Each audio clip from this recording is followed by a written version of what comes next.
Hi guys, it's Daz Smith, and today I want to present to you the first in what may be a good series of projects we have where we're going to have interviews with people within the remote viewing industry. Today we're going to be speaking to a prominent researcher and author called Debra Lynne Katz. I've been a friend of Debra Lynne Katz for a number of years now. We've worked on a number of projects together. She's an author of several books on how to be intuitive, including clairvoyance and remote viewing. She's also run quite a few projects online with remote viewing that I've participated in. She's also undergoing her studies at the moment to take a PhD in psychology, and she's also on the board of IRVA, the International Remote Viewing Association.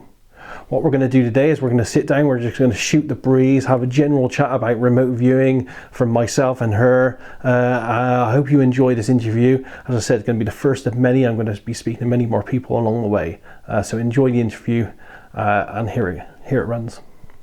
Debra, it's nice to have a chat with you again. Actually, have we chatted before by video? I'm not sure if we have. Yeah, we did a interview with Ed Reardon and yourself. It was a few years ago already. I think. Yes, I remember now. Yeah. But most of our communication so far has been by email, haven't they? Yeah. Well, it's great to have you along, and I'm sure that people will find this really interesting because you're definitely one of the rising stars within the remote viewing community with all the work you're doing.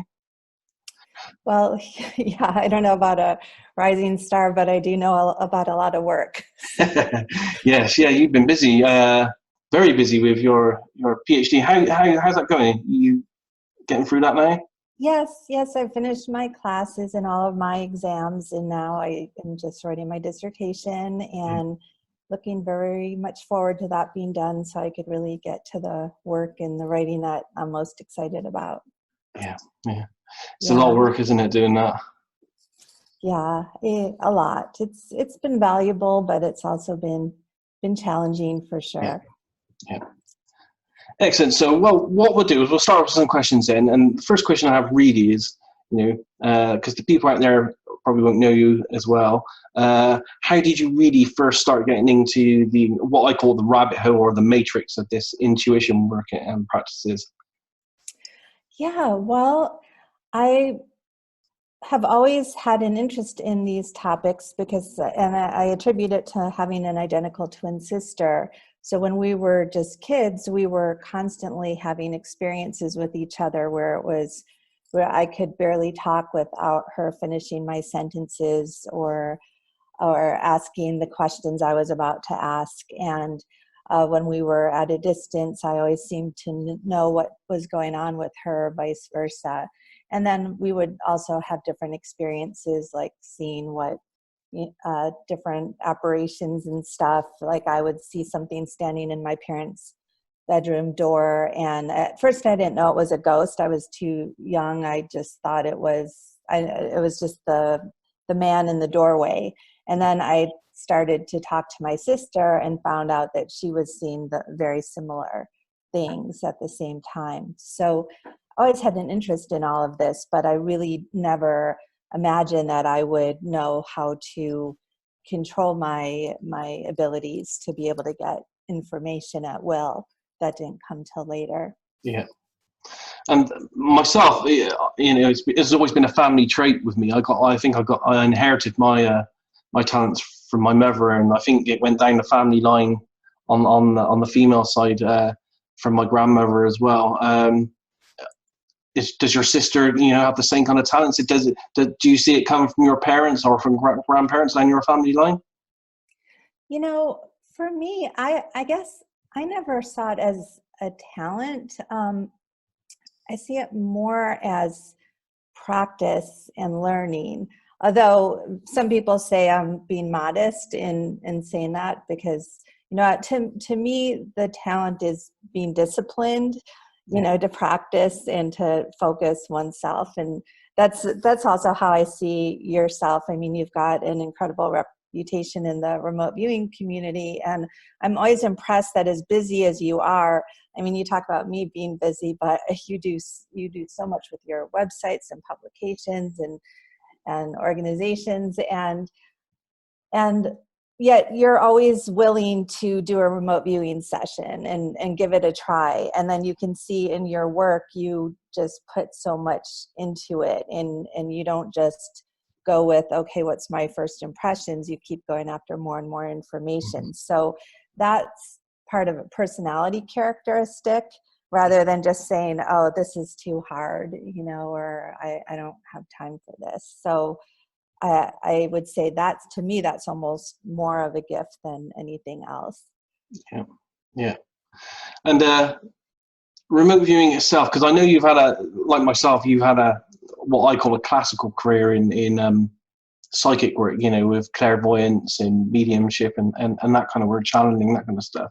And I did a lot of mine before I even heard of or found remote viewing. So it was good for me because it gave me a base that some remote viewers don't have because they've never done that classical side. Did you do your classical side first, or how did you because remote viewing is slightly different from clairvoyance and mediumship. How did you I'm trying to work out how did you come across remote viewing as a subtopic of intuition? Yeah, and that's really interesting because I didn't even realize that about you. So I'd like to hear more about that. Yes, when I was about 27 years old, I went to a psychic training school where it was all about learning how to read and heal people. Yes. So it was a discipline where you don't do any writing. You sit there, close your eyes, have someone say their name, and do some different visualizations to tune into the person. And so it was very much a training program, but very different from when I would say it wasn't until about really maybe 10 years ago that I really got heavily into remote viewing and started to just train with anybody who was willing to teach me, and all different disciplines. And I know you've been through the same thing, except I think for you, I went to more formal classes where, you go for a week here or there. And it sounds like for yourself, you were more you learned through reading and talking to people, not necessarily through attending structured programs. Would you say that's right? Mainly, I did take a 4-day course in CRV in 1997 and it was really strange because back then the internet was new, and the only way you could talk about remote viewing, and I did with people like Paul Smith and Lynn and some of the military guys, but some of them were still in the military then. So there was this email group back then, and almost like a secret email group that you could be part of. And on that email group, a guy from Russia contacted me, said he was ex-special forces teaching emergency medicine in Russia, and he was going to do a 4-day course in London in CRV, and he liked what I was talking about online. And he knew I was unemployed at the time, so he said, would you like to come and take the course for free? Which I did. I scrounged as much money as I could to get myself out to London for a couple of weekends to do it. I took the course. So I did have some training, but from a guy that, and I know he was in special forces because, I asked him lots of questions, and just by his demeanor and the words he used and stuff like that, I knew he was ex-special forces, and I've seen some of his photographs as well, but I can't find any record of him anywhere on how he learned CRV. And he even, he gave me a copy of the CRV manual and everything. And this was like a year before the CRV manual even became online. So it's a very strange way of how I came about training. But that was all I had, was literally 4 days training. And, I would say to most people out there, it's not sufficient to be conversive in CRV to do 4 days. So it only really gave me an outline. And really the rest of my education's been the last 20 years by practicing and communicating, asking questions with people and swapping sessions and stuff. Yeah. Wow. And you spent time with Ingo. Did you? I did, yes. Did you feel like that helped you as far as knowing more about how to remote view, or did it have impact on your skill as a remote viewer? For Ingo, it was hard to communicate with Ingo because he was very old-fashioned. So for 2 years, the communications were by me sending an email, which would go to a middleman, who would then fax it to Ingo, and Ingo wouldn't use a computer, so he would write a letter or type a letter, and then that would be faxed, and then that fax would be converted to an email back to me. So that's how the communication went for the first couple of years. And then, one day he said, if you're in New York, come stay at mine. So I just managed to, again, raise some money, because at the time the middleman, who was Bob Durant, who was Ingo's close friend, we had lots of side conversations. He was going, Ingo's quite depressed. He's looking quite ill. I don't think he's got a huge amount of time left, because he's not enjoying life anymore. So he kind of hinted and made the point of telling me that if I ever wanted to spend time and see Ingo, I should make it sooner rather than later, which is what I did. So I went there for the weekend. I didn't stay at his house. I had an invitation to stay at his house, but because he was a little bit ill, I didn't want to impose on him, so I didn't do that in the end. I stayed at a nearby hotel. And literally all I did was, for 2 days, was sat there in his basement, his famous basement, at the end of his RV table, in front of that big Millennium painting, asking question after question. I took a huge, massive book of questions that I asked, that I wanted answers for, and I just asked him question after question for a couple of days, and it was just answering questions, really. And it's strange because it was all a little bit formal. Ingo had that way about him, and very formal. And like at one point in the conversations with him, he slung a couple of sheets of paper across me. He said, "This is the statement I'm giving to you to give to the rest of the remote viewing world." I said, "Okay, thanks." And then he said, "Okay, now stand up and read it back to me." And I haven't done that kind of thing since I was at high school, so that was a bit strange actually. But I felt like, well, it's Ingo, I can't like say no, I'm not doing this. So I stood up and read it back and stuff. So I felt, it was very much like a teacher-student kind of relationship kind of thing there. And could you summarize the contents of that letter, or the notes that you I have put it online. And I can't remember the exact wording of it, but it was basically a statement to all the people out there who were and still are trying to change the history of remote viewing, and to not include CRV, to say that CRV didn't work and that Ingo and SRI's work didn't succeed, and things like that. Because there are some people in the community that have made really public claims, which are just not accurate. The documentation goes absolutely against what they're saying.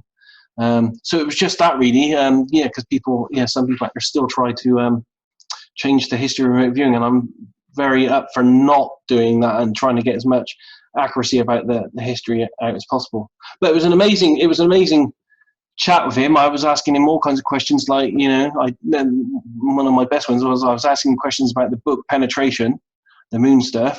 I was saying, and one of the questions I said, look, a lot of people are going to find this absolutely fantastic, and unbelievable. It's just crazy to think that, you remote viewed stuff on the moon. You went to this secret alien base, not alien base, government base, and all this kind of stuff. And he sat there smoking his cigar, looking at me, saying, well, how do you think I felt when I went through it?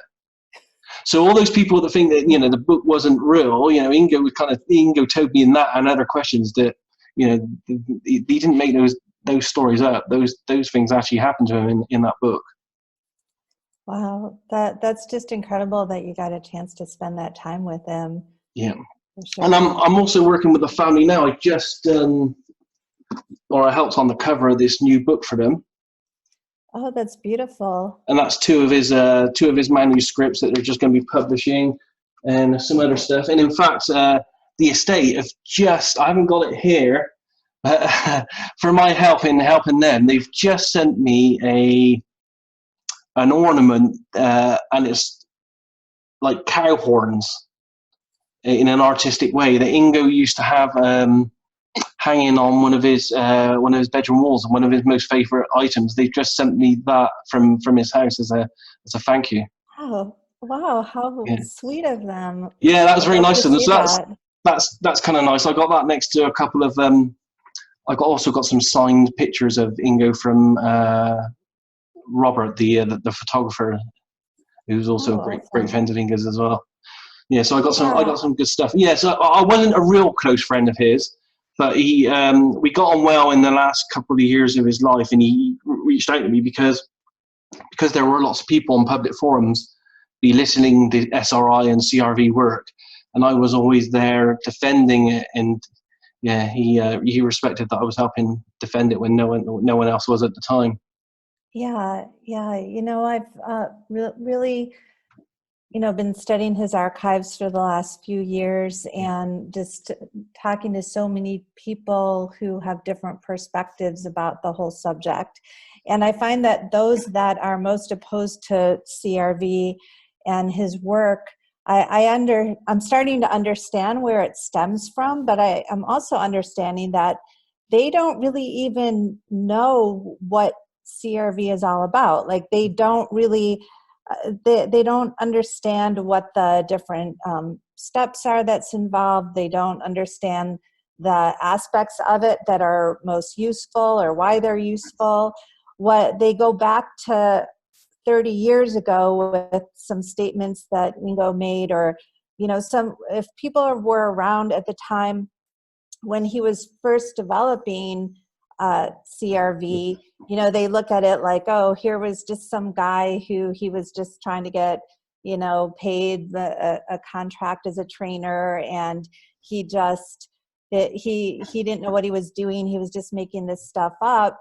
And yes, it was definitely something in development, but there was so much, it wasn't like he just went from no knowledge to I'm just going to make this thing up. He had already been studying for years and thinking about this and continuing to think about it all throughout it. So, you know, to just dismiss what he came up with and how it's continuing to be valuable, I mean, it defies logic, because all it takes is like someone like yourself or myself or hundreds, thousands of people that go from, I don't know how to, you know, tune in and locate something or describe a location or, you know, get information at will, to suddenly knowing how to, because we had some guidance here from Ingo and others who put some thought into this.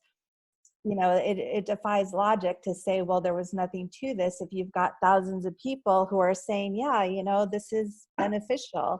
And the people that are most opposed to it, when I try to have, and I'm sure you found this, you know, try to have a sensible conversation about, well, this is what I find helpful about this approach. And, you know, maybe some people are going to find the whole approach helpful. Some will just find aspects of it. But the people that are most opposed don't really want to have that conversation, you know, and that makes me suspicious, you know, anytime, as whether it's suspicious to motives or just suspicious to whether or not there's a genuine desire to really understand what might be valuable about the method or related methods. Yeah, definitely. I totally agree on that. And you know, I'm one for getting into many arguments with people. You know, I've had on the IRVA board email list, I had quite a big argument once with Stephen Schwartz on this, and then I went on Facebook with Joe McMoneagle. Yeah, there are people out there, and I do think they. I don't know whether they know it or not, but they seem to have their own agendas or their own set ideals about things, and they're not as open-minded as they want. And sometimes they rely on old memories instead of what I call factual documents. And you know, the factual documents tell the truth of this, really. You know, because it's all out there. There's hundreds of thousands of pages of information if people want to reach out and grab it. Well, one of the things, you know, I've been working with Stephen Schwartz on a project where remote viewers are tuning into the future year 2060 to see what life is going to be like there. And so I've had the benefit of going through his protocol, which is more of just monitoring a person, just asking them questions, having a remote viewer, you know, just say, okay, imagine you're at this future place and just start to move around, and what are you visualizing and imagining, and then just having them do movement commands, basically. And you can see where for a lot of viewers that's very, it seems to be working, you know, so there's definitely so many different ways to go after information. And one of the things that I've found in talking to these older researchers or veteran researchers is sometimes they're not, you know, that they were so focused on kind of the outer process of putting together projects. They're not really asking what's happening in the mind of the remote viewer as they're doing this work, and also what is the effect of the monitor or interviewer. And to me, that is the whole key. If you have someone like Russell Targ, who, when he worked with Hala Hamid, when he worked with so many other people, he, and as we recently had an interview in 8 Martini's magazine, and it was called The Other Side of Hala's Brain. And Russell Targ basically acknowledged that he was an essential component to Hala's progress and what she was doing. You know, she didn't just come in there and just start describing things without having, he at every moment was by her side, leading her through, like, go through this door, look to the left, what do you see? Or if she was like, oh, something is, you know, scary, I don't want to look there. Okay, well, let's go over here. And now what's happening? So he was guiding her in that respect. And that's great to have someone doing that. You know, it takes some skill and some patience to be able to do that. But a lot of remote viewers or other kinds of psychics don't have the benefit of that.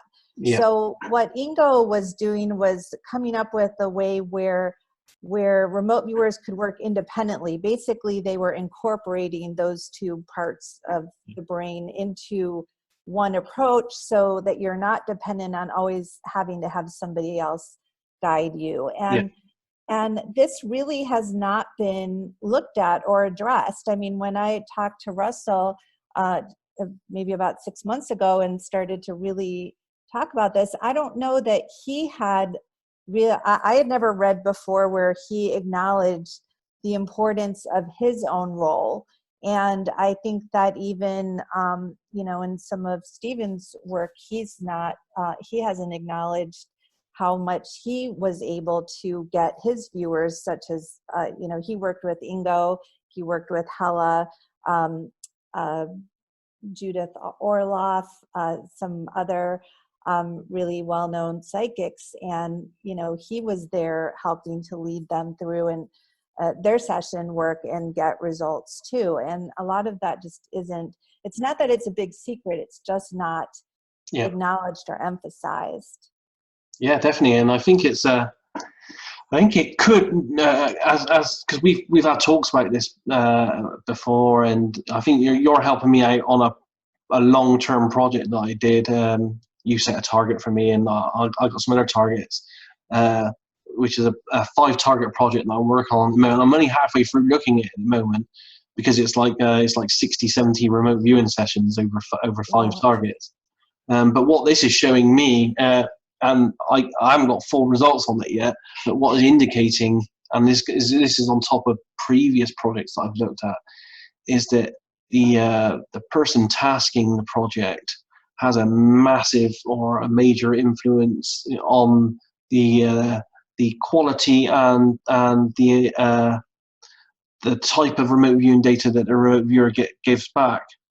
I'm finding.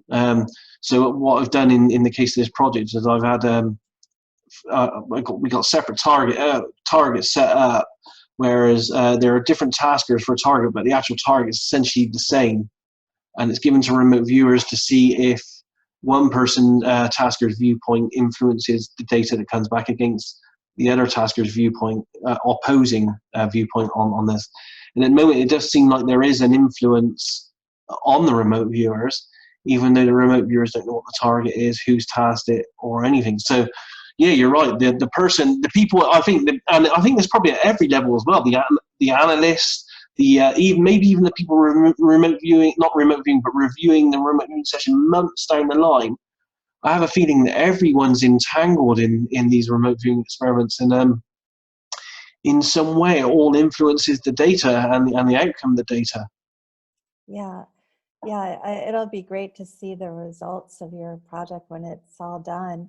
But yeah, earlier researchers really thought the only way that intuitive information could be exchanged was through telepathic connection. Yeah. Now, and I know that was even Ingo was one of the people to kind of dispute that or show, when he came up with coordinate remote viewing, the idea that you didn't have to already have someone else knowing what the target was. You could just have the longitude, latitude coordinates just randomly chosen, and then a person could tune into those and get information. At first, everyone thought that was impossible. And one of the things I saw in his archives was records of this, like arguments he had, like with Russell Targ and some other people, where he wanted to do an experiment and they were like, no, this is ridiculous. You have to have one person who knows what it is, and then it's their telepathic influence. And as they quickly learned, you didn't have to have that. And so they kind of, I think in remote viewing, we got away from that. And then, of course, as you know, the longitude, latitude coordinates just got changed into random numbers. Yeah. But what I've really started to realize, just in trying to understand what all these factors are involved, is that just because you don't necessarily need it doesn't mean, there's a reason that researchers thought what they did, that there's a reason they thought it was so important. And because I think it really is turning out that it is very important. So it doesn't have to be present, but when it is present, it's going to have an effect all over the place, like you say. Yeah, definitely. I definitely think there's something going on there. And, it's anecdotal evidence as well, but I get constant emails from people and communications on Facebook, on the Facebook group, where they say, oh, Daz, I always do really well on your target monkey remote viewing targets, way better than I do on someone else's targets. And I do think that, and I'm starting to kind of build this theory, or this kind of, I don't know, this kind of theory about this in my mind, that I think that within the field of remote viewing itself as well, all us people that are actually setting projects and setting targets and target systems, it just so happens that we're all pretty much talented psychics in our own right. And I do think that we when we're building these systems and when we're setting these projects, we are maybe pushing the information out there to the remote viewers more than a non-psychic person would. So we are an integrated component in the mix. Yeah, and that's something that parapsychologists are really looking at too. Like, at least when they talk amongst themselves, they point like to Dean Radin, like how he always seems to get good results because it's been shown, he's particularly open and very intuitive himself, or Marilyn Schlitz, or the people that are already known to be, not that they're, they label themselves as psychics, but that they're just more open, and when they've participated in projects, they've had good results themselves as intuitive participants. So there is something to that. And there's something, one of the things I've been studying in school is attention, just the subject of attention overall. And I'm really finding parallels between attention just as our normal psychological processes, and then also in remote viewing. And even when you're talking about your target monkey targets, like as you were talking, it was like I almost saw, I guess I was just imagining this, but just like your mind being focused, like there's something powerful about one person's mind holding the attention of someone else's. And the more that one mind can hold attention on something, the more it helps another. And there's an experiment I was reading about, and I forget who did it, but it wasn't about psychic abilities, but it was about whether if one person was reading a passage and another person was reading the same passage, if it helped that two minds together were reading the same passage, as opposed to if someone else was just reading it by themselves. And they found that, yes, it made a difference when like two consciousnesses hold the same thought. So I thought, wow, there's really something about attention here and how we can help each other. Yeah, and that makes sense. And I guess that's why group class settings for remote viewing training is probably better than single working from books or one-on-one things as well. 4 or 5 people or more in a room, all focused on the same paragraphs of text and learning the same things at the same time. Yeah, might give it that much more focus. Yeah, and I have a lot of students where like they'll say that they're trying to like do readings on themselves or tune into themselves, and they can barely like focus for more than a minute or two. And I mean, some of that is because they're looking at their own emotions and motivations, and it gets in the way. But I find the same thing. Like when I'm trying to tune into myself, like I'll get bits and pieces, but I'll lose focus after about 2 minutes. But if I'm working with another person, I could easily spend 2 hours with them and, not need a break or anything. Just attention is right there. So there's definitely something to that. Yeah, definitely. You mentioned earlier that you've taken some training. Who do you have any named people that you've taken remote viewing training with? Yeah, well, my first training was with a couple named Mike and Susan Vanetta, and Mike's no longer with us. But then I studied with Lynn Buchanan and did his beginning and intermediate training in CRV, and then I studied for quite a while with Lori Williams, who I really adore, and so I took all of her CRV levels and medical applications, and took those a few times because she let you repeat classes. And then I did Courtney Brown's advanced scientific remote viewing course that he had through webinar, and I found that to be really, really insightful. It just kind of helped to kind of solve a couple different problem areas I would say I was having, and so it just really helped shift things a bit. And I would say then John Vivanco, who had studied with Prue Calabrese, or who was her business partner years ago, so that would be Transdimensional Systems. I've studied with him a little bit. And then on top of that, I would John Herlosky, who was David Morehouse's longtime student. So I took John's class in ERV. And then I know there's a few others there, just whenever there's a workshop, I'll go just to learn more. I've taken a few classes online with Pam Coronado too, who I know you know quite well. So some of her psychic detective classes, which are fun. She gives you a lot of good short exercises to practice that you normally wouldn't get to practice elsewhere. So really, then you've done a pretty broad swathe of training and methodologies.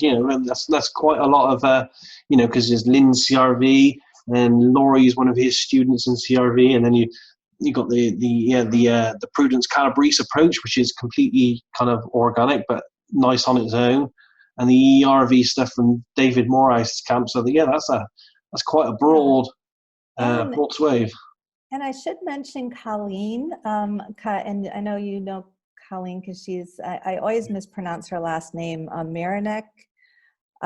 She's helped edit a bit of Martini's articles, I think. I took training with Colleen as well. I did as a test subject, and someone who wasn't trained by Lynn style CRV. I can't remember how many years ago it was, but it was quite a few years ago now. I took their advanced CRV mentoring course with Colleen, and I have to be honest, it was the hardest CRV, or the hardest I've ever worked for. I think it went on for 6 months. 6 months of really hard databasing of every aspect of remote viewing. Hardest I've ever worked on any targets in my entire life. So it's a really valuable course. The teaching they do is really valuable there. Yeah, I didn't realize that you had studied with her. This was years ago. So actually, before I even took a course with Lynn, I did. She was calling it more mentoring back then, but all we worked on was ideogram practice, and so we had 6 months where we only did stage 1 ideograms. And in some ways, I was like impatient to get more deeply into the remote viewing sessions, but I have to say that I got such just a great orientation to ideograms, and I've found those so useful. I mean, I think there's pros and cons to them, but overall I've just found them so useful, and to have had that level of just practice and connection with them, I really don't think I would be finding them as useful if I hadn't really had that time just to only work with those. Yeah. It's all good work and all good research, and with everything with remote viewing, what I find is it is all about time, dedication, and practice, really. And for me, it's I think it's been more about learning about myself and how I process information, rather than it is any kind of outside kind of source of font of knowledge or anything. It's all internal in the end. And even now people ask me how, when do you stop learning? And I tell them, for me it's I think I'm on my 24th year or something of CRV, and every time I do remote viewing, I learn something new about it, and that's the way it should be. If you stop learning, then I think you've hit a bit of a plateau there. Yeah, definitely. And every time you do a different target, there's so many different aspects to every target too. So I've definitely found, the areas, anytime I would identify an area where I was struggling with, or I thought I wasn't good at, like when I first started years ago, I just thought there were some targets I'm just not good at. And then I realized that wasn't the case. It was just I needed to really hone in on that kind of target, especially the ones that I just naturally found to be boring, initially, or just, but then I was in a couple projects where pretty much the only targets they gave were those targets. And then I found they weren't boring at all. There were just all these different features to them that I had never really paid attention to. So yeah, I think that's really cool, is when you even just listing out, what am I not good at here? And instead, I mean, the sad thing is some people will take what they're not good at and just accept that and never pursue those. Yes. So, yeah. But I've really found that and you could say that about all of psychic abilities, right? Like there's some people who are like, I'm not clairvoyant, or I'm not telepathic, so, I'm not going to explore this. And then once they get into training and practicing, they realize, oh, I could totally do this. We really need to have these practice opportunities. And, sometimes it just takes other people providing that in a more structured environment. But then once you do know you can start to do that, then it's like, okay, what else does it seem like maybe I'm either not good at, but then again, how much time have I put into that? So, one of the things that Ingo was working on in his later years was being able to tune into letters and numbers. And that's something that I've realized, even though some of the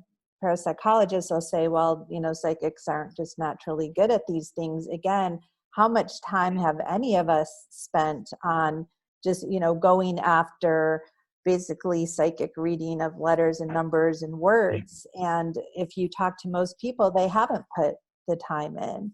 So that's what I would like to do next when I'm done with graduate school, and really I have a goal to put together a project where we would have remote viewers tune into license plates and street signs. And I would like to do that. I think you're familiar with Michelle Bolgatz, who's one of my longtime research partners. So we came up with this idea because license plates and street signs for investigators, if psychics could, come up with those, that would help in so many different investigations of all kinds.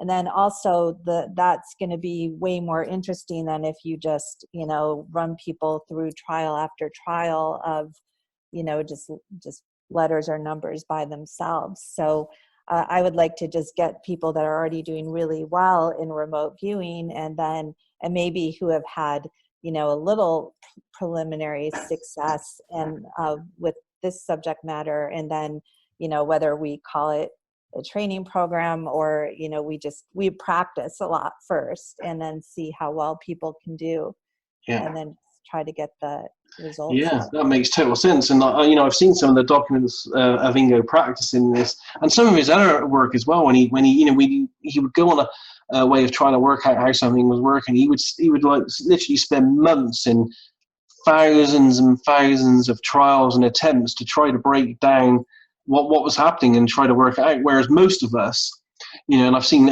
myself and other people, I include in this, you may try to do the lottery once or twice and not get it, and then kind of not do it again, not go back to it, whereas it does need literally hundreds and hundreds of attempts to try to work it out, try to ingrain the process and get to the core of it. Yeah, absolutely. And it would be beneficial, as you said, and I've said this many times to people, that CRV is a great tool, and all the RV methods are great tools, but out of the box from your training, they're not very good methods to then take into the real world on operational targets.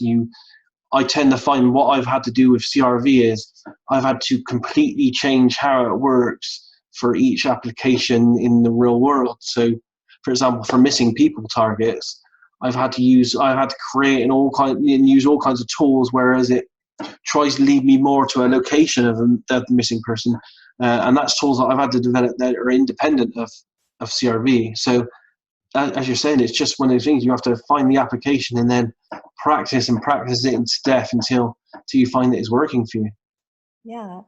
Yeah. What I've found is there's components of CRV and ERV and all of those. It's the components that really make a difference. And so when I started to teach remote viewing, I didn't want students to just think that they could only be psychic if they did all the CRV protocol as taught from start to finish. So I took the components that I thought were most useful, ran them through that, and then once they could be flexible with getting information about locations or objects or photos, then introduce them to CRV and to the structure. And so I still find there's value in having that structure, but then also being flexible with just taking the different components out of that.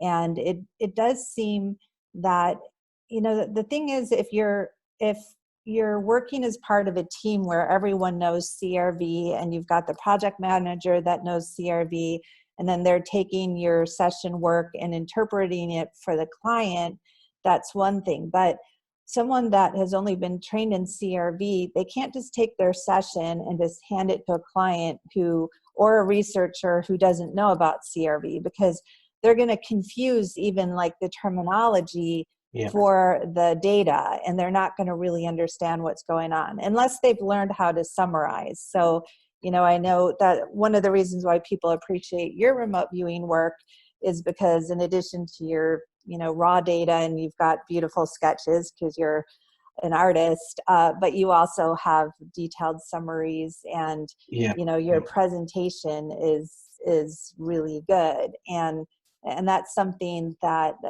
isn't always emphasized with this Yeah, work. absolutely. It's all stuff that you essentially, you don't get taught that in most remote viewing classes. It's stuff that when you enter the real world and you have to provide information to people, you almost have to pick it up on your own. And as you were saying, you can't really hand a handful of CRV sessions over to a client, because they'd be like, what am I looking at? What are all these acronyms and stuff? So the whole remote viewing world really needs, and it's something else we're short of, really, it is really good project managers to manage the actual remote viewers and the client's expectations, and in handing the data across. Because I do hand raw data to clients, but I try to tell them as well that, you need to ignore certain words here because it's not important to you. It's part of my process, my internal process and stuff. But when you were mentioning that I was good at sketches, harking back to what we were talking about just now, I was terrible at sketching in remote viewing when I first started. Absolutely awful. Really? Yeah, no. Outside of remote viewing, I can sketch anything in pretty much any medium, because I've always been a graphic designer, and I've always been sat down with a pencil in my hand. I was a graffiti artist for many years as well with spray cans, so I could do pretty much anything. But in RV, I could not do anything. So what I did consciously is I made myself, whenever I did a remote viewing practice session, and back in the early days, I did at least 3 a week. I forced myself to sit down and made sure I did at least 6 pages of stage 3 data for every single session for about 3 years. And then over that period of time, it just allowed me to get better and better and better at sketching. But in my early sketching stuff, it is really bad. So, anyone out there that is having any problems, it is all about, at any stage of any CRV or any other remote viewing process, if you're not hitting it, it is all about focusing upon it and riding through it, and just trying to learn a tiny little bit each time you do one, and over a period of hundreds of these, you eventually get better and better. Well, that's inspiring to me, because I hadn't even really thought about that, just really practicing sketching and forcing yourself. I mean, I've seen students where they never sketch, and then I say, okay, force yourself to sketch, but not where, honing in and just forcing it, time and again. So that's really encouraging, because your sketches are and in, I don't know if you noticed, but I'm part of this big business called crypto viewing, and we do lots of work at the moment, and lots of predictive work, and I'm running lots of side projects on that on the side, where people are trying to predict how markets are going to go, how gold's moving, how cryptocurrencies are moving, that kind of thing. And we've had some really good successes, but the primary things I look for in all remote viewing data, beyond anything, is sketches and details in sketch and doodles, rather than the words. Because when people, even like myself, when I write the word has to go through some kind of internal communication and then translation process to get the thought or the sensation into a word and then down onto the page. Whereas a sketch for me is a bit more fluid and intuitive and instant, with less chance that noise will corrupt it. So I always, personally myself, give sketches a higher degree of credence in any remote viewing than I would on any words. Yeah, that makes sense. And they're really, for remote viewers that really have nice sketches and detailed sketches, there's like a different psychological impact of receiving those types of sessions than ones that are just, kind of like my own, are more kind of like chicken scratch at the moment, unless I really, really force myself to, take the time to usually kind of redraw them. I don't know if you know Carl McLeland. He's a newer remote viewer, but he's one of my students. And when he's been an artist for much of his life, and when he first started to send me some examples of sessions, just ARV sessions, his sketches were so beautiful and they were so accurate to what he was sending me. At first, I didn't quite believe it. And I was like, wow, I've been in this field for so long and I'm doubting that this could be real. So I invited him to take my class at no charge. But then he's been helping me with the project and putting in thousands of hours on it, basically. So it was definitely for a fee. But then in my classes, I was giving him targets and he was doing just as good of a job. But it really reminded me how much good sketches make a difference. And even for my husband, who was not so much a believer in all of this, when I first started remote viewing and I would show him my sessions, he never seemed very impressed in it. And I thought he just wasn't believing all of this. And then I don't know if you ever knew Paul Hennessy, who is no longer alive, but he was a remote viewer and an artist. And it almost didn't matter if he was accurate. You just saw his sketches and you were just blown away. And he was in one of my research projects, and I was showing my husband one of his sketches, and he was like, this is what I'm talking about. This is what all remote viewers need to do. And if they just did this, then, everyone would be really impressed. He's like, this is what you should be doing. And I was like, well, that's easier said than done. Yeah. And to be honest, that's, and I had this conversation with Ingo. That's what he was trying to do with the CRV process. And he was trying to, and he even told me he's amazed that he managed, he said this to me in a letter, he's amazed that he managed to slip it past the military, in the fact that the whole CRV process is essentially, if you break it down really to its core components, it starts off with doodling, which is ideograms. Then you move to stage 3, which is sketching. And then you go to stage 6, which is modeling a target. And he said what he's amazed with is he was essentially getting these military people to be creative and artistic, but in a disguised way. Wow. That's really cool to put it like that. And yeah, it is, that's the thing. I think that a lot of people just don't stay in their sessions enough, and they don't, keep going, including myself. It's just so easy. And it is so time consuming. You've already spent an hour, and, if there's a location with multiple structures, I mean, just to get a really detailed model of, let's say there's 5 different buildings there, to get a detailed model of a building, and the outside and the inside, or objects in the building. I mean, you could spend months, to do the work that it would take to get what you need from that. So it really gets down to that the psychic aspect of it is not the hard part. It's just the time and effort involved. And it is hard. Yeah, it is hard. Even I find it hard.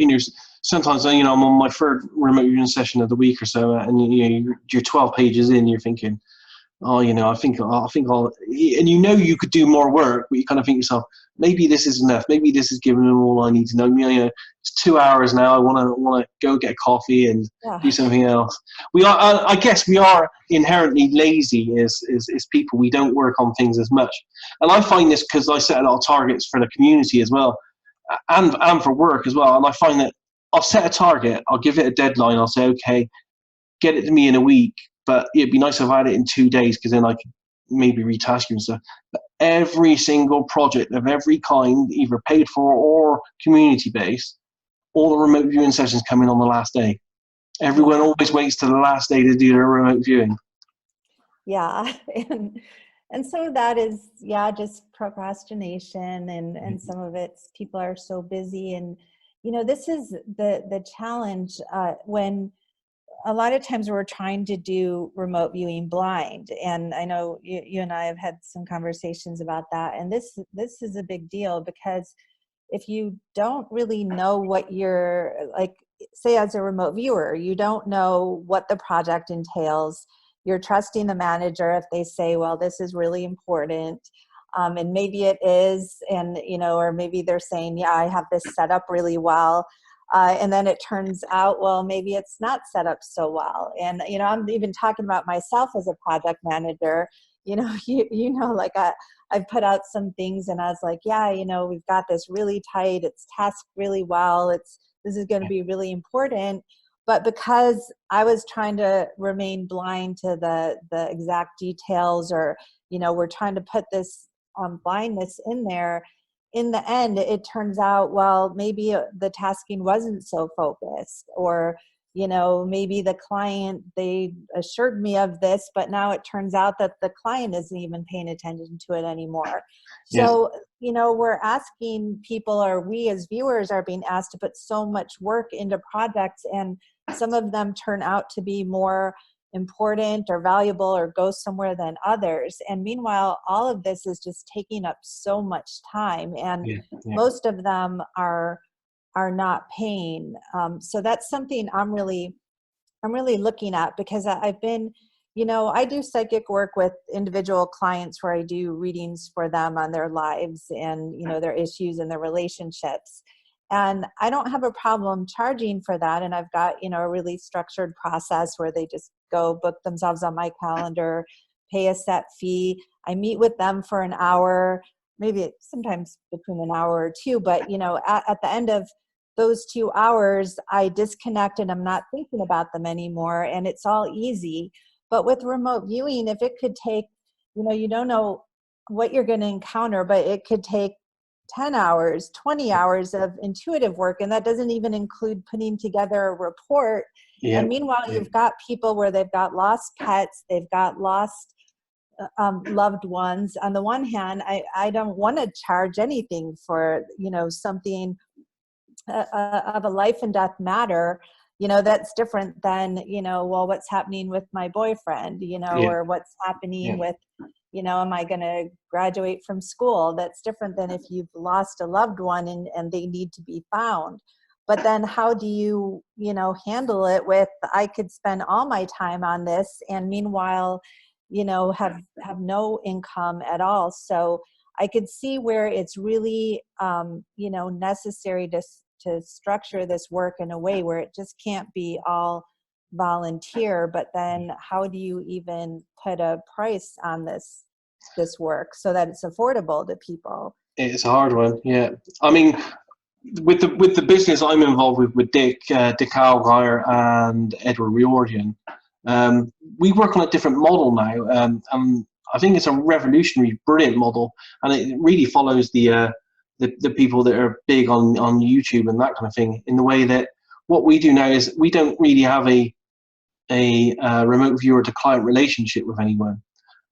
What we see ourselves as people that put out interesting, fun and entertaining content. And essentially we have people that subscribe and pay us for that up front. So we have, I don't know how many subscribers we have now, but we had something like 9,000 or 10,000 people who pay a subscription fee of $10 up to $400 up front every month into a bank account for us to create content. So yeah, that seems to be working really well as a model, other than they expect content all the time. So they want like 3 or 4 videos a week, so it's constant pressure doing that. But at the same time, it's a different kind of relationships, because our taskers that can then, and we have a team now. I think we have a paid team of 10 or 12 paid staff now working in this business after I think we're on 1.5 years now. Wow. Going strong, yeah. As some of us are paid full-time remote viewers now, but we also have taskers on there. We have people in the background running analysis. We have people talking to clients, running websites on Patreon for all this kind of stuff. So you might want to look at a different kind of model where you create content for people and they pay you through sources. Like, I don't know if you've used Patreon, but that's a fantastic website where people become your patron, and they give you set tiers of what they have access to, and depending on what they want to subscribe to, and it could be as little as $1 a month. You just give them stuff that they want to see, and that money comes in, and it just helps support you as a creative person. Because as remote viewers, we are essentially creatives. We are using our intuitive creative ability. So that's the model we're using, and that's working quite well. And for the last 2 years now, it's allowed this team to build up to 10 plus people. And as I said, 3 or 4 of us have been full-time paid remote viewers for nearly 2 years now in this model. Well, I know you're reaching a lot of people through that, and Yep. then getting people interested and involved. And I think maybe that's one, ultimately, I think my concern is that there's people who need help, and then they need Yeah. people to help them, Yeah. and the more remote viewers that are trained and experienced and just good, I mean, regardless of how they get there, just, Yeah. effective remote viewers so they can help people is, what I see as important. And I Yeah. see that you guys are doing an important step there with, even though you're, entertaining people, but you're getting people interested, you're teaching them about these topics, and then they're going out and being able to hone their skills. So then there's more people who could, whether there's people that are good with investigations, there's people that are good with, tuning into health issues or environmental issues or finding things. So that, I think it's all, it all adds to just Definitely. really Yeah. those I field of mean, personally, myself, I probably get about 20 requests a week. Will you help me find this? Will you help me find my job? I got a missing relative here. And to be honest, I turn them all down, especially the missing people ones, because, I've done hundreds of those in the past. And the only really good way to work on a missing person case is with the police. You can't really work with a relative or someone that's just down the street from the missing person, because even if you gave them information, what could they do with it, kind of thing, really. And Right. I've read lots of information on how psychics give information to the police, and how that's become a big hindrance to the case because it wasn't requested. And any lead that comes into a case, no matter how crazy, the police feel like they have to follow it up. So if you have 1,000 psychics, they've seen a case on TV, all come forward with information, then that's 1,000 leads that have to be followed up. So you have to be very careful with that kind of thing. That's why I think, it's only best to work with police on those kind of cases. So I have to be honest, I turn all that work down at the moment. I say, I'm sorry, I'm just not doing that kind of work. But it's good that, people like you are. Well, and I would say for most of those right now, I'm referring them out, like to Gail Huzik of the Huzik Group. Yeah. She has her detective license, and she's set up to do that well. Or Pam, Coronado, she's set up to do investigative work. And Lori Williams, I know she's done a lot in the past, so I don't know how much time she has for that now, but those would be the three main groups. Like if I know that someone is working with an investigator, or they have, access to one, and that that the other people might, consider their cases. And then I did create a Facebook group where I'm basically anyone can be on there. And then if someone's lost something, they could say, hey, I can't find my wallet, can you look for it? And then people can just, give their impressions. And I was hesitant to do that initially, for the same reason that that's oftentimes not allowed on different remote viewing sites for people, to ask for help. But then I thought, well, if I created a Facebook group just for that, and knowing that the level of information that you get is not going to be anywhere the same as if it was a formally managed project, a carefully managed project.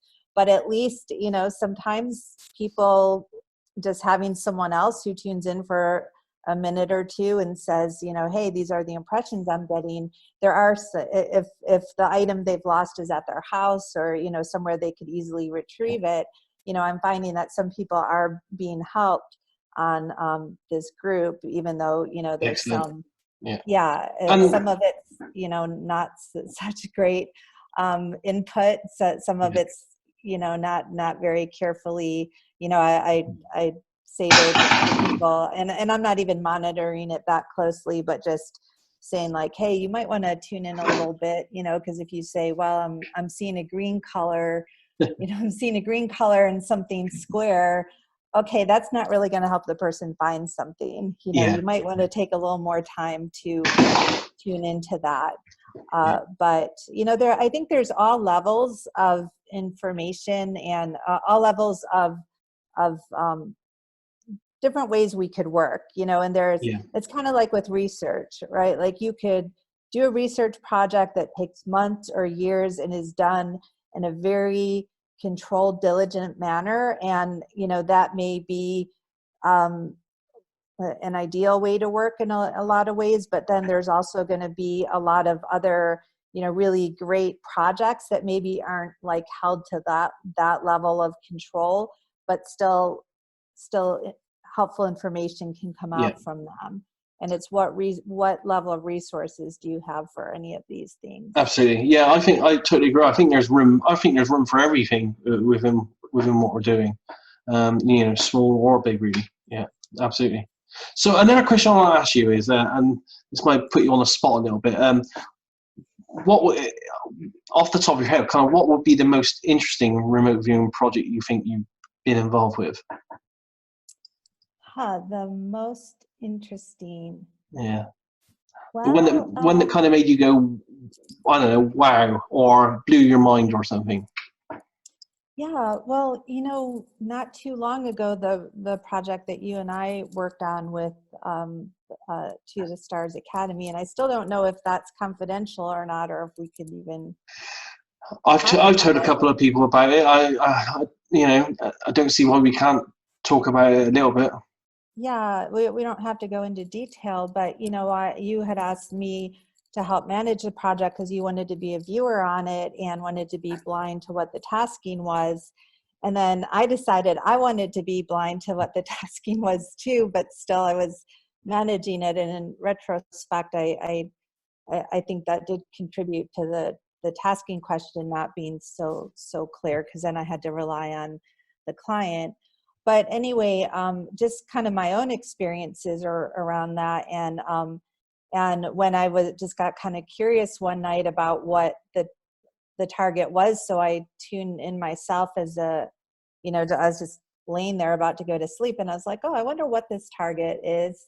And then suddenly this alien looking hand thing popped up in front of my face. And it almost had a smell, and it was so vivid. I think I did literally fall out of bed, and it was so intense. I was staying at a friend's house while I was finishing up my last semester of school, and I was in the basement in the basement of her lake house. It was a very nice house, but you know, it's a little dismal in there. And after I had this experience of seeing this, the alien hand was kind of mushroomy. It kind of had this smell, and it seemed so ancient, but I really felt like this wasn't just my clairvoyance, like something kind of jumped out in front of me, and it, like, as if it wanted to make itself known. Like it was interactive. And so I just had this feeling afterwards, like I didn't want to go back in my room because it was in there, or it had been in there. Yeah. And, you know, I kind of had issues with that for the next month or so. So, and then just to see like your sessions where you were describing a craft and had so much detail, and there was so much correspondence between the different remote viewers. I mean, they were definitely touching on a whole lot of different things that we didn't quite understand what they were on the one hand, but everyone, and I should say that you and myself were the only people who were aware of who the clients were.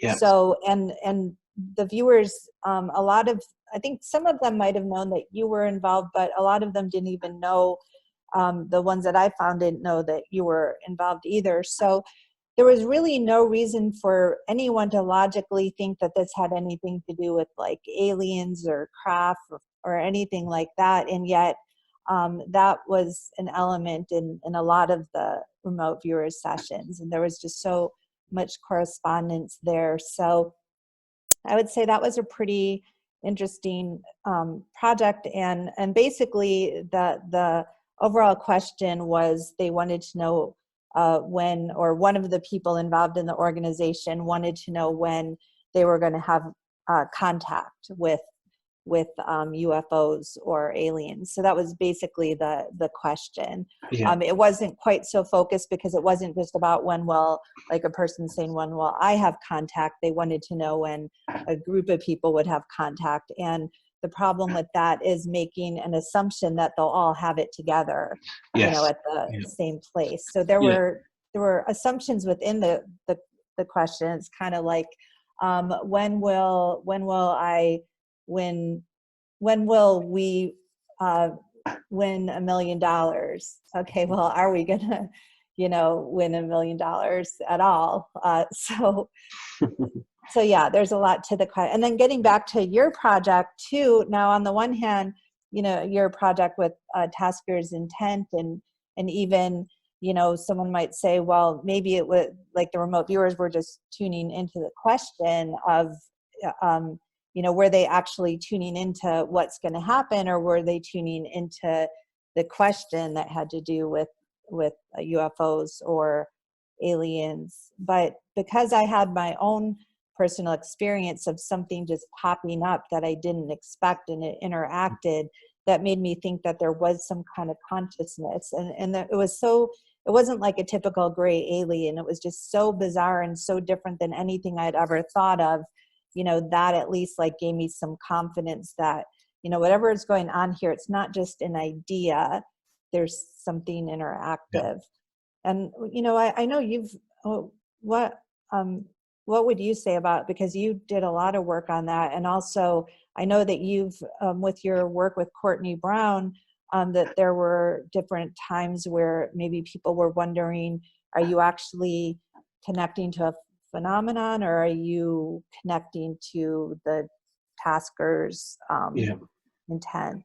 Well, yeah, this is the conundrum I've been wrestling with for the last couple of years, really, is because I've seen so much evidence that there is, and I won't say it's definite, but I've seen so much evidence that there's a possibility that there is some kind of viewer to tasker relationship, and maybe some communication going on at some level, that it's made me think and look back across not just my remote viewing, but everyone's remote viewing. And, is the information possibly only ever coming from the person tasking the target, and they might not know the information, because we know that time doesn't really exist within remote viewing, and they might not know the answer to what they're asking at the time they're asking it. But because time doesn't exist in remote viewing, at some point in the future when they do know the answer, maybe then that's being transferred in this entangled process. I don't know, but it's made me question every remote viewing I've ever done, and every remote viewing I've ever seen, and it's made me realize the real, and Ingo said this many times, the real value to the remote viewing process is you have to have, at some point, good feedback information to check how accurate you were, because you could just be getting your information from the entangled people in the project. So yeah, I'm still wrestling with this now, which is why I'm running this this big 5-target 60-session remote viewing thing, just to see if I can determine how much of an influence a tasker's prior thoughts to the remote viewing have on what what they give back to the tasker.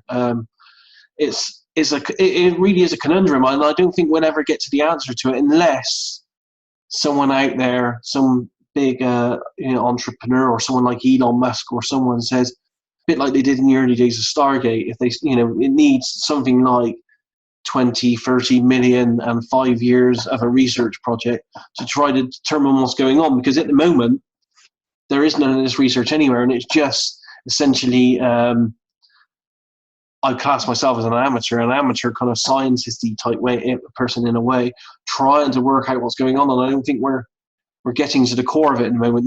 We have more questions than we have answers. Yeah, and I mean, just with your project alone, you've already been working on it for a couple of years. Yeah, and I first I got the idea from someone else's project, which was it was an HRVG project done in 2008, but it involved all the CRV schools, and it involved some Courtney students as well, and some HRV students. So it had all these people from across every field of every methodology in remote viewing, all work on one project, and we all got this data for this target. It didn't actually exist; it only existed in someone else's mind. and we all nailed the target and drew it and sketched it in intricate detail. And that was 2008. So it's been something that's been on my mind now for, what was it, 12 years now, and it's still on my mind. Yeah.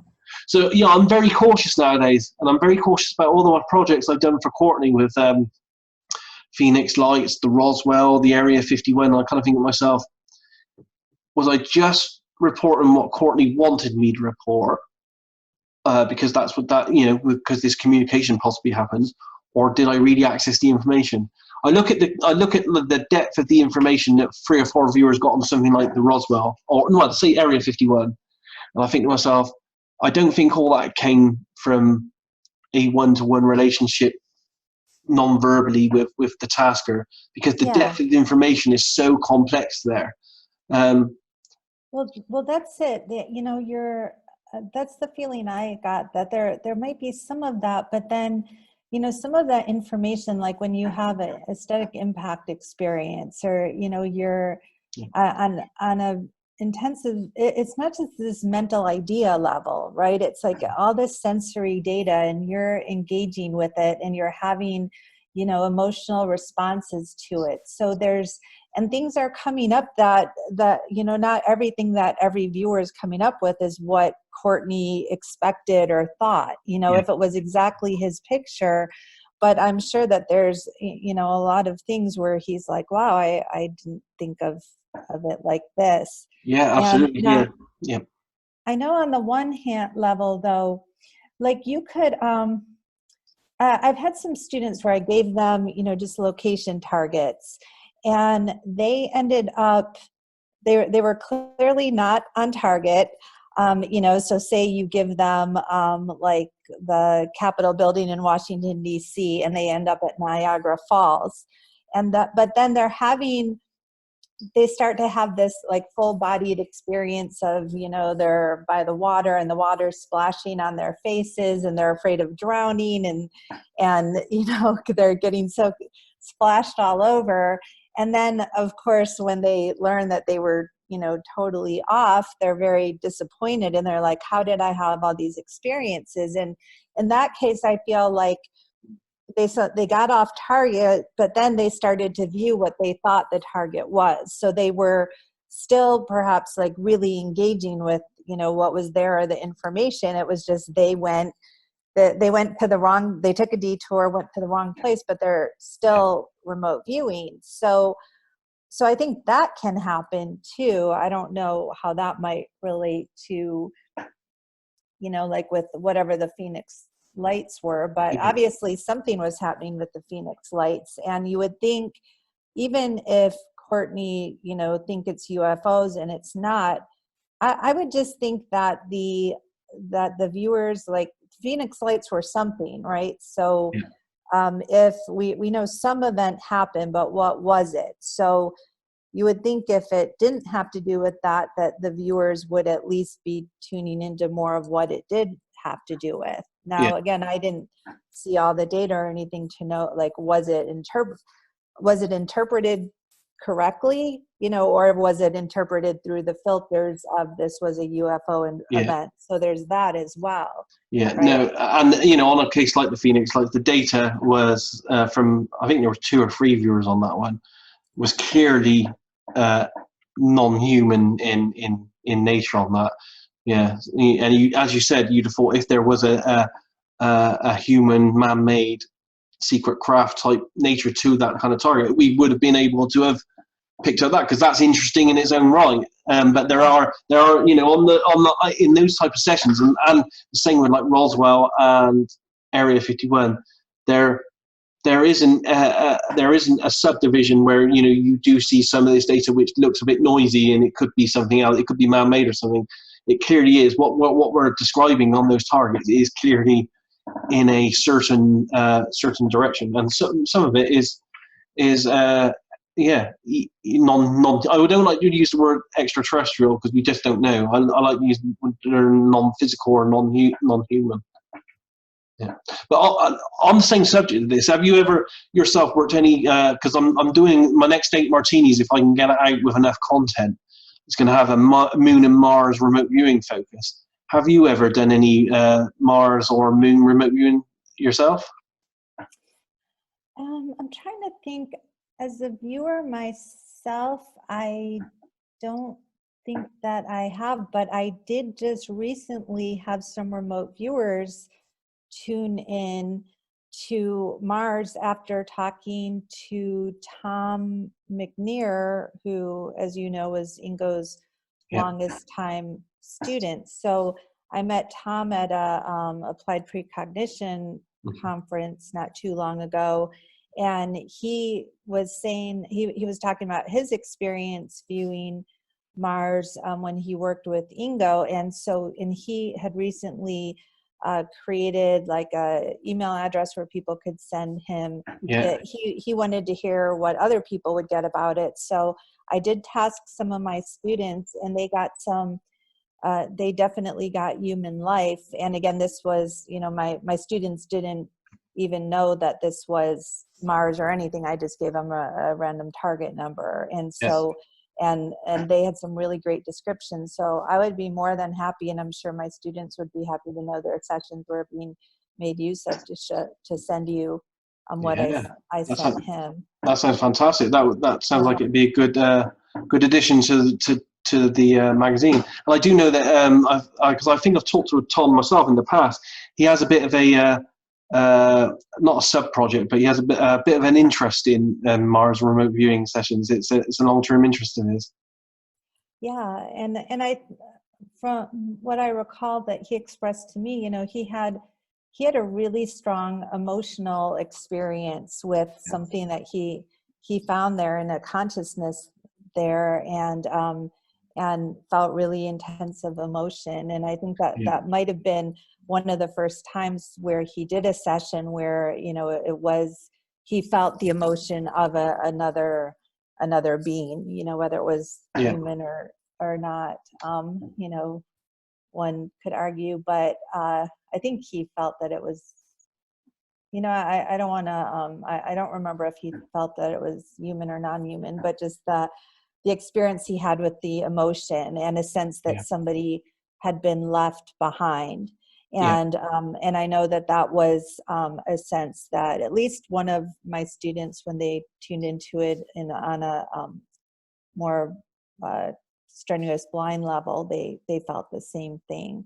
Yeah, definitely. And there's definitely some I feel there's definitely something going on there, because I've collected now remote viewing sessions going way back to the 70s from all different levels of people in and out of the military, public groups, private groups, sessions that I've done myself. I've been tasked on the moon and Mars by so many different people now, and all these sessions, I haven't seen a single one that doesn't indicate some kinds of life and structures and past life on both those planetary bodies. So it's very, I find it very interesting. And of course, we have the famous Penetration book by Ingo Swann, and he's a person that didn't mince his words. He's one that's been known for being truthful and honest. And he told me the book was factual, so I have no reason to not believe what's in it. And the implications of that are just mind blowing, really. Yeah, when I was talking to Ingo's niece Ellie, I asked her about that, if she thought everything he wrote in that book was real, and she said that she did believe it was, just from conversations she had with him and what he was going through at the time. This wasn't just a fabrication. But I love that idea that in a way you'd be doing a meta study or analysis on just all the different sessions that have been done by different people, and just bringing those together. I'm going to try to collect as many as I can for the magazine. Hopefully, I try to get the magazine in under 100 pages, because it then becomes unwieldy. But if I get too much stuff, what I might do is put highlights in the magazine, and then try to collate all the other RV sessions and bits and pieces and articles and stuff on a website. So the magazine will link to a website, and then it'll all be there, almost like a central repository for Moon and Mars remote viewing information, because I think it's really important. That's a great idea. Well, I'm really excited about that. And I had put everything together in it.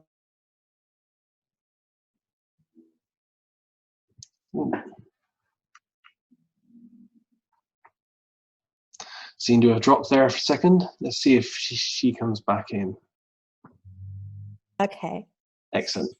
So just a few more questions then, because I know time's short for you. Let me see. So let's talk a bit about IRVA, because you're on the board of IRVA now, the International Remote Viewing Association. How's that going? Is it growing? Is it stagnant? How is the remote viewing field from that perspective? Yeah, well, I'm super excited because we have just passed a new initiative called the IRVA Research Unit, IRU. Myself and Dale Graff kind of got it pushed through, and the other board members who are presently there are really excited about it. And so, yeah, this is a new effort to reignite research, more formal research or different levels of research within the remote viewing community. Excellent. And to bring together both, remote viewers, just people doing all sorts of projects, and then also joining them with people more formally in the academic type research arena. And we're still in the process of developing it, but IRVA, I think they've made progress in the last few years with having the Warcallier Research Award, which was really instrumental in getting me involved in research. And I really attribute that single award and what it did as far as just forcing me coming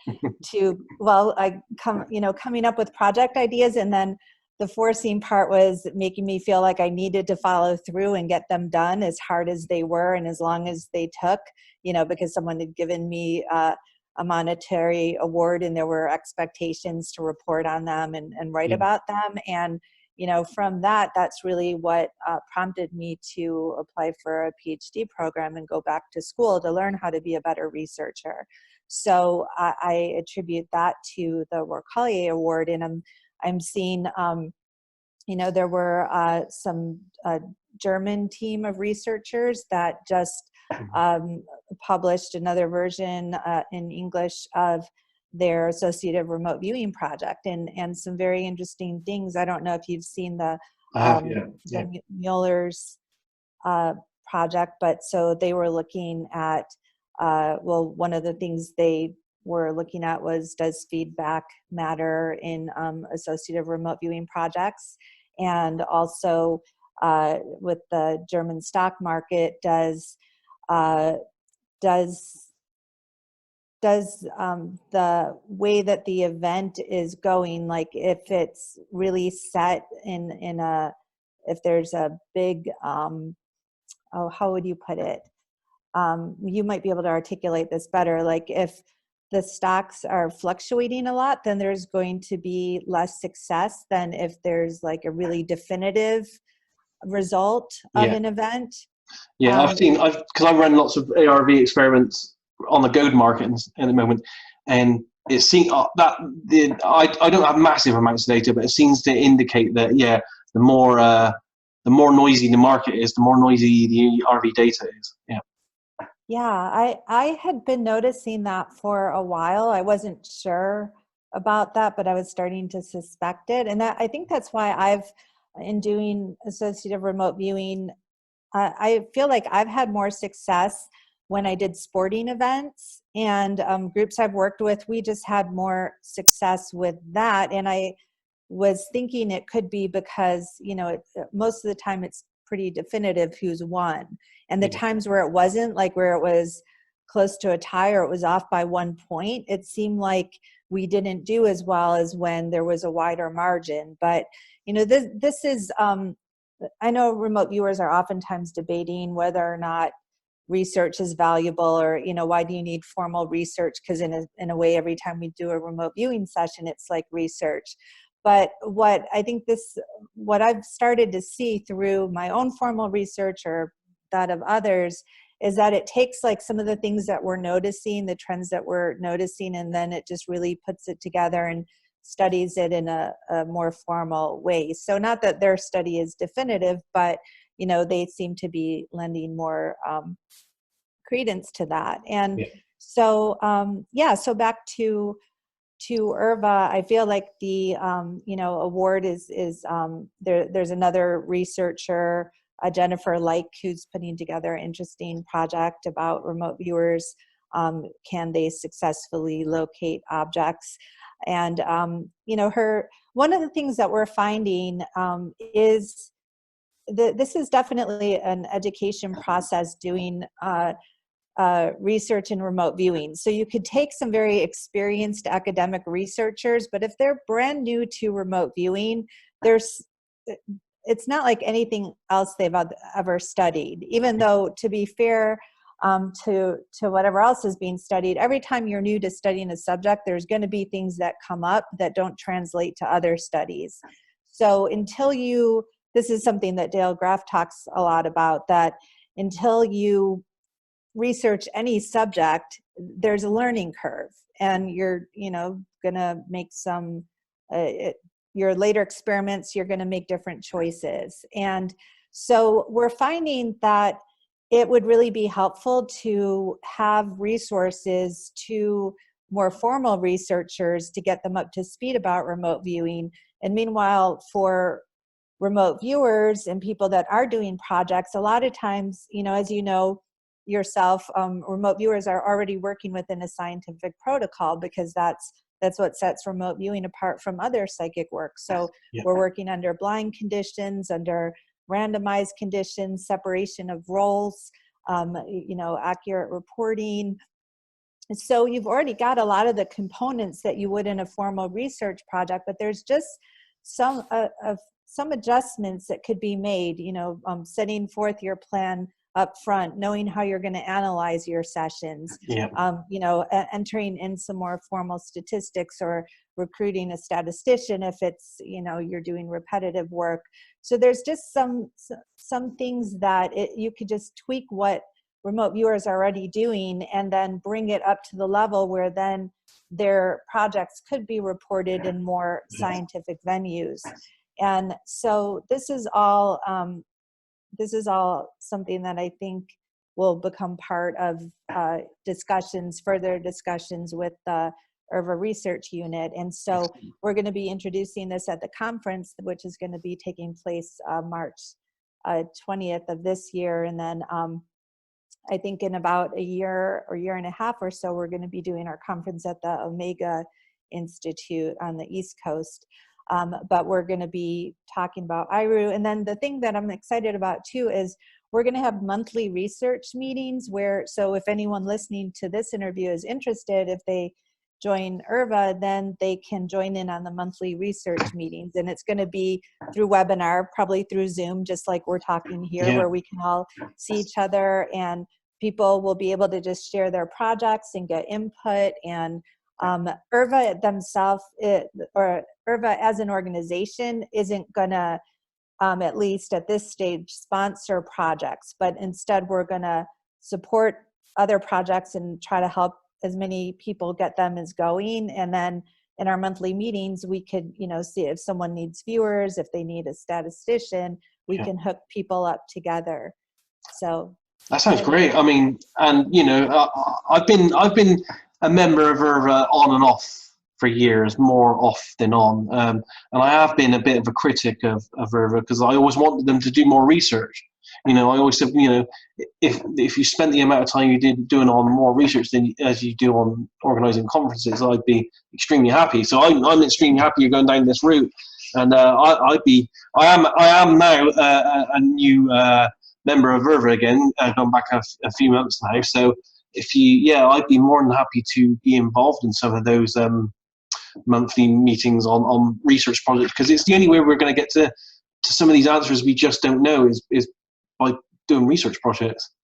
That sounds like for me personally, it sounds like a great direction. So well done on that. That would be great to have you involved. And I've thought about that, because I've heard over the years some more of the former remote viewing researchers, like they would be a little bit critical about what IRVA's put out over the years. But the thing that didn't really make sense was, like, who who's supposed to be doing the research and how's it getting done? And I think that there was this transition point where, when you had in the days of SRI, Stanford Research Institute, or the Pure Lab, the Princeton Research Lab, they were well funded, well staffed, and there was the model that you really do research when you have an institution that's funding it. And then when that all went away, when there was no more funding, and these were in the days where it used to be a lot harder to do research on your own, but then over the last 20 years or so, with the development of the internet and people doing projects online and through email and in these venues, I mean, we're really at the point where, while funding would be nice, and like you say, like for some large scale projects, there would be so much more we could do if we did have funding. But I'm of the mind, like I call it guerrilla research, where you're just out there, and if you don't have money, that doesn't mean you can't do quality research. You just have to do, what's within your means. And so I think that was the thing. And now there's a new model of research where you really can do it without a lot of funding. And there's always Kickstarter as well. You can always crowdfund certain projects. I've done that with some photography projects, and I'm working on one now where I'm trying to raise some crowdfunding for another photography project. So there's always that option. And people like myself and other people that have community areas like Facebook groups and stuff, we can help recruit and get funding for some of these projects. Yeah, that's a really good idea. And then there are several parapsychology oriented organizations that do offer funding as well, like the Parapsychological Association. They gave myself and a couple of my co-researchers and associated remote viewing a $3,000 award last year. So we were able to, pay remote viewers, not very much, but it was still a token amount, and it helped support what we were doing. So I think that just helping people to see that they can do quality research just within whatever domain they're operating in. And then the other part of it is education, because it does take just understanding what level is of diligence is needed, or just, some structure there. And, it's I would like to see more people doing research who don't have, PhDs or necessarily a formal education, but understands, the criteria that's necessary to do a quality project. Yeah, that makes sense, and that'd be a great move forward as well. Yeah. Excellent work. Well, I know you're conscious of time because you've got a meeting, so we'll have to end that now. But it's been great talking to you. And I think the people that are the channel's new that I'm going to put this on. It's only been going a couple of months, but it's already got 1,000 subscribers, and I'll put it on all my on Facebook and that, so other people have access to it as well. So thanks for coming along. We'll definitely have to do this again. Yeah, I would love to. It's excellent. Such a pleasure to talk about these subjects with someone who's so knowledgeable. It's been great chatting with you. What I'll do now is I'll stop recording now, and we can have a little chat off camera. Okay.